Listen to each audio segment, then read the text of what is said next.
Hello and welcome to Charts and Hearts. I'm Sarah and she's Lindsay. And together we're working our way through an epic list of rom-coms in order to find and categorize tropes in the hopes of creating the nerdiest spreadsheet podcasts I've ever seen. And welcome to Drew Barrymore month, and this episode is Never Been Kissed.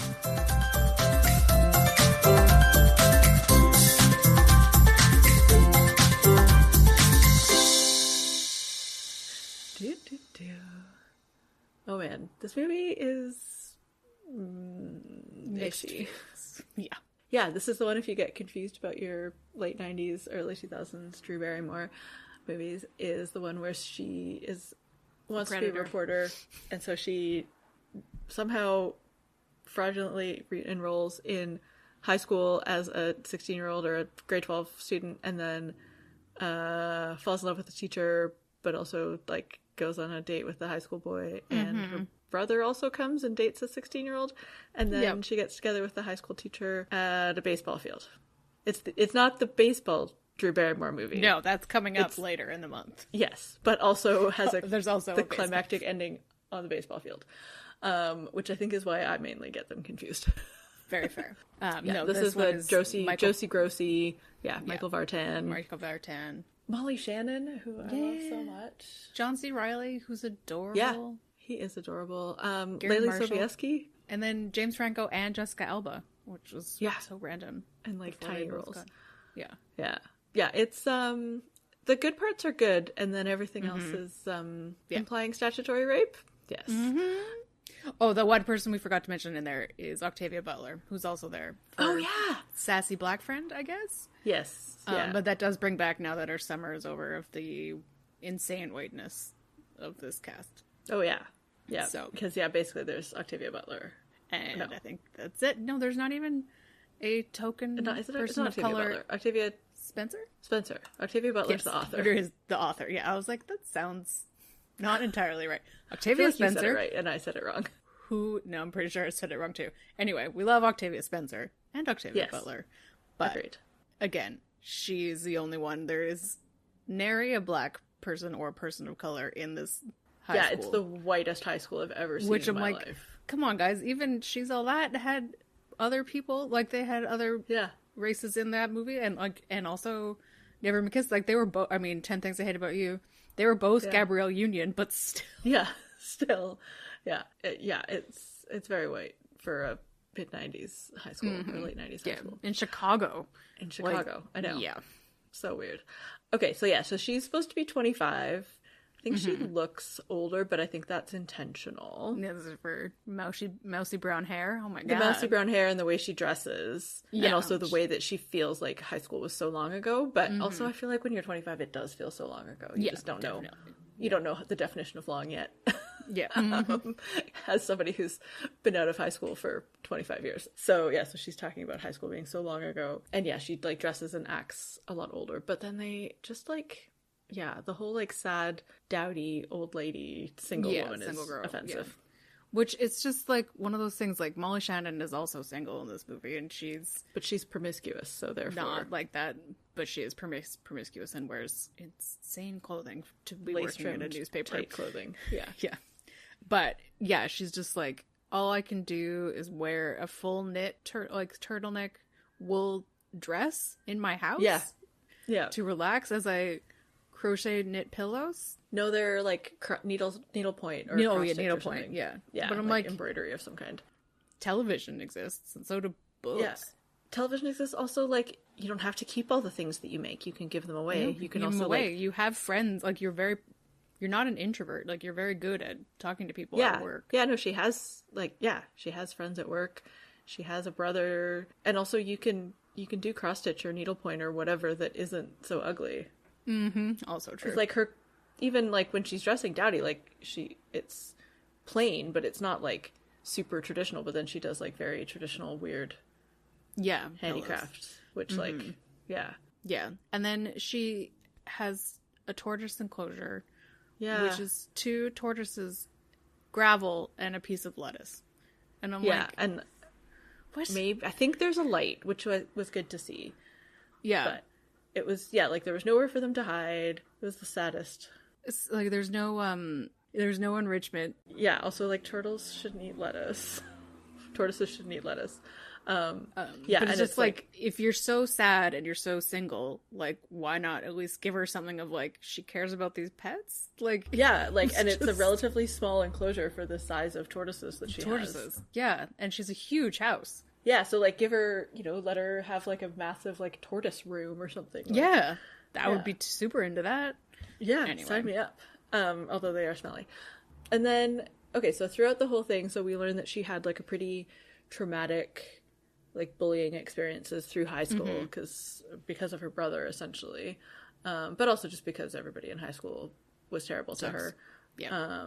Yeah, so she was, like, Josie Grossi, and, yeah, they do all these flashbacks, but it's like, so, okay, so if she's joining the class of 1999 as a 25-year-old, that means that she, for real, graduated in, like, 1992? Two, maybe. 2 or 1? Or 3. So we're 3. It's, like, something around there. Yeah, so, like, if she was 17, that would be 8 years. Okay, so 1991. 1991. Yeah. And so, I do think they did a good job with the colors being, like, the like the early 90s super fluorescent, but then to try and draw contrast, they made everything very, like, 80s shapes. Yeah, they have shapes and hair, and, like, the boys were super 80s.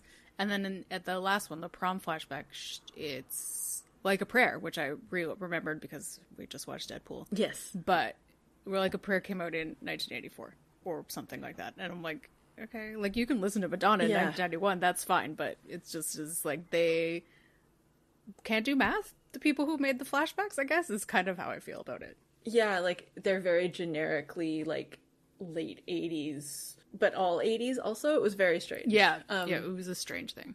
Aside from the visuals of it, though, the flashbacks were so good. Like, they felt... They're very traumatic, yeah.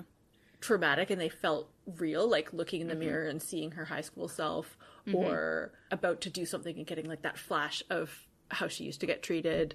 Like, they were really well integrated, and both, like, emotionally and structurally into the movie. Yeah, like, when the guy comes to pick her up at prom, and he, like, opens up and it's a rose instead of an egg. But, like, even now, I've watched this movie, like, dozens of times in the last almost 30 years, and I'm, like, still get that, like, like, is it gonna happen again? You know, like, they did a very good job with that. Yeah, that's probably, like, sort of structurally my favorite part of the movie.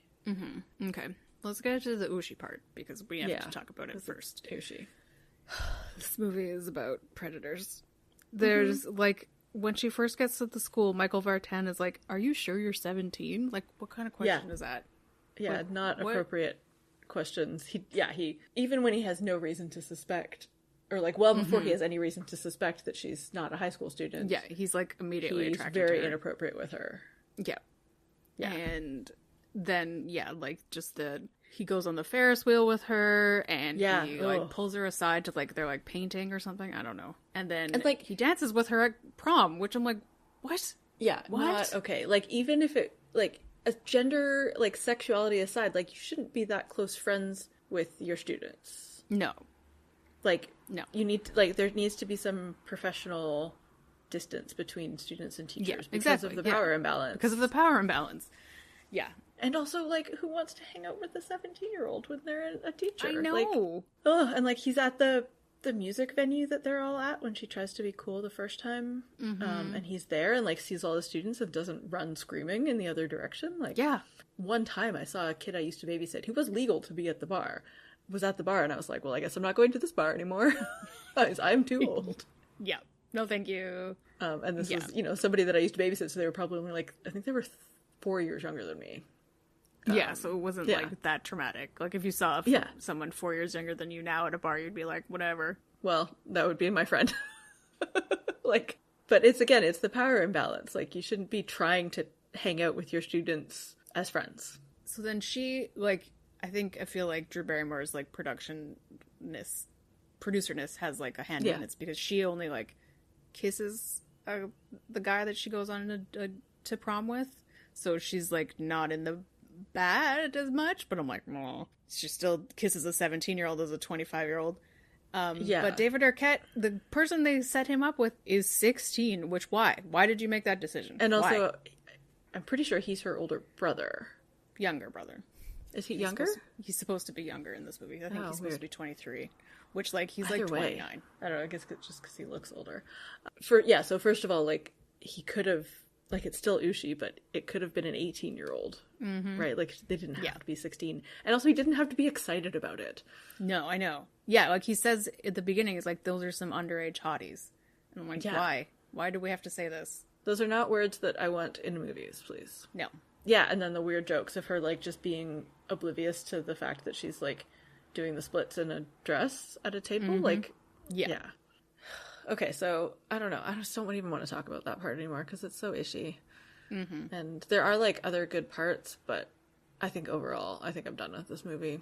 I agree. Like, it's been a while where I'm like, this is ooshy, but this time I was like, I can't enjoy Michael Vartan's attractiveness because I'm too distracted by how he is. And, like, you're like, oh, they have good chemistry, and you're like, oh, they should not have any chemistry at all. He's her teacher. No. Yeah, so, like, I just don't have good feelings about watching this movie. Yeah, oh, wait, one more last question about this is that at prom, while they're dancing together, which, like, also, like, in front of the principal and other teachers, like, you're gonna get fired, dude. He's like, did you talk to the Dartmouth people? And I'm like, it's prom. Yeah. She needs to have already done everything, like, a year ago. Yeah, at prom, you're already, like, accepted. Yeah. Conditional on your passing your finals, usually, like. So that just, like, bothered me. I'm like, you are a predator and you're also a bad teacher? Like, don't you know how colleges work? You went to college. I hope so. Ugh. Okay, so then the ending, because aside from, like, if you just took the ending out, it is really nice. I'm not going to watch the movie again to get to that point, but yeah, so the ending, it's like the state baseball game. The brother, instead of trying to be a college, like, baseball player, which, like, also if he did play baseball for the high school in the championship, would have gotten them disqualified because there was an age limit for high school sports. But yeah, so he's, like, the assistant coach, which I thought was a really, like, that's what he should be. Like, yeah. Yeah, it was really nice. And then, so she's standing at home plate, or no, at the pitcher's mound, like, waiting for him. And it's, like, it's the good awkward, like, because it's the awkward because it's a movie, and so and it's the end of the movie, so you know it's going to turn out okay. Yeah, yeah. I don't know, just watching, Drew Barrymore's really good at having, like, feelings on her face. I know, like, yeah, that was the thing of, like, she spent this whole movie, like, being clumsy or mousy or, like, awkward, like, big awkward, like, showing that she didn't fit in and being like, look at this girl, you have to dress her so ugly so you don't know she's Drew Barrymore. And then she just gets to be there. She's wearing a nice sundress and she just, like, does amazing acting, and you're like, I feel so bad for you. And then he comes, and at that point you're like, it doesn't matter. Like, it's not that it doesn't matter, but, like, you forget because she's not in high school anymore. So I'm like, it's so well. Also, it gives me very, and like, it's so dreamy end of season 3 Penelope vibes of her just, like, standing in the middle and, like, standing as herself and, like, being herself and standing up in front of it. Like, so she's always been this messy character, and then she's standing in the center of attention and, like, really owning it. Yep. Yeah, so I really like it. And then they have a really good kiss, and then you remember the plot of the movie, and then you say, oh no, I have to record a podcast about this. All right, tropes. Okay. Oh my god, there's so many. We had to go to the second page. Okay, you start. Okay, so we start and end with random voiceover. I think the beginning is part to the article. You just don't know I think so. I'm pretty sure. Yeah. Or it's like her practice. So it's technically she's reading what she wrote, but we've got an ordinary mousy girl with brown hair. Oh, yuck. But then as soon as her hair's blonde and she puts cute clothes on, poof, she's cute. Yeah. Yep. And she wants to be a real writer, like so many other protagonists in rom-coms. We've got the promiscuous and also ridiculous best friend, aka Molly Shannon, who's amazing. I love her so much. Yeah, I know. And she's really great. Like, again, the thing that bothers me about this movie is because I really like a lot of the side characters. Like, I like her, and I like John C. Reilly. Gary Marshall is not so, but he's funny. The guy and the van, I guess that's another surveillance guy. Character of color, he's fun. But, yeah, he's funny. Oh yeah, that's true. Yeah. So Molly Shannon as a best friend, we'll see again later we haven't already seen her before. I don't think so. I really like her, though. And then she's got a cranky boss. Yeah. John C. Reilly, and an eccentric boss. Yeah. And then there's also just the mathlete more friends that she makes in high school. Like, Layla Sobieski and everybody. And they're adorable. And then they all go to prom as DNA. And I'm like... It's DNA. But what was the theme meant to be? Like, famous couples or great couples? So, like... Couples, yeah. They should have done, like, base pairs. Not... Yeah, like, it's not a well-executed joke. Not DNA. Yeah. No. Or, like, I don't know. Yeah, there's so many other jokes they could have done about that, but it was written by writers, not science nerds. Okay. Tropey City, we've got Chicago. And then we've got high school tropes. So we've got the metal detector, which is like a late 90s high school trope. Well, continuing now. Yeah. Thing. Yeah. We've got a terrible teacher who's like so mean to her about being late on her first class on her first day. She obviously had to go to the office. Like, what's wrong with you? And then we've got super cliche students. Obviously, we've got Lily Sobieski and the nerds. The mean girls. And then we've got the cool guys and the mean girls. Yeah. And it's just obvious. It's very much the same as everything else. We have the trope of the love interest, Michael Vartan. His girlfriend is super stuck up. They have nothing in common, and she wants him to move to New York just because. I'm like, how do you even know each other? Because I know, it's just, it's so weird, and she's just there to, like, show that he will break up with her. And I'm like, we'll get to it, like, we should write this down, because I'm fairly certain that's the exact same plot and, like, motivation of Mark Ruffalo's girlfriend in 13 Going on 30. Pretty sure that she wants him to grow up and move somewhere, and then therefore be more grown up because they moved somewhere. Even though they're in New York, so I don't know how much more grown up you can be. So maybe it's not moving, but I know I just remember the same. But like, I don't know. Yeah, but also there's something very similar of like you need a real job or whatever for Mark Ruffalo anyway. But though like it was basically like they're in the same amount of scenes, I'm pretty sure, and just like in the same, and then they like break up off screen, not characterized, just like stereotypical girl, just there to have him be unavailable because being a teacher. No, that's the thing I don't understand. Yeah. Ugh. Okay. We've got montages. So many montages. There's like getting ready for prom. There's like the multiple makeover montages. It's so good. There's the montages of everybody in her office watching her like security cam. Yeah, watching her stuff.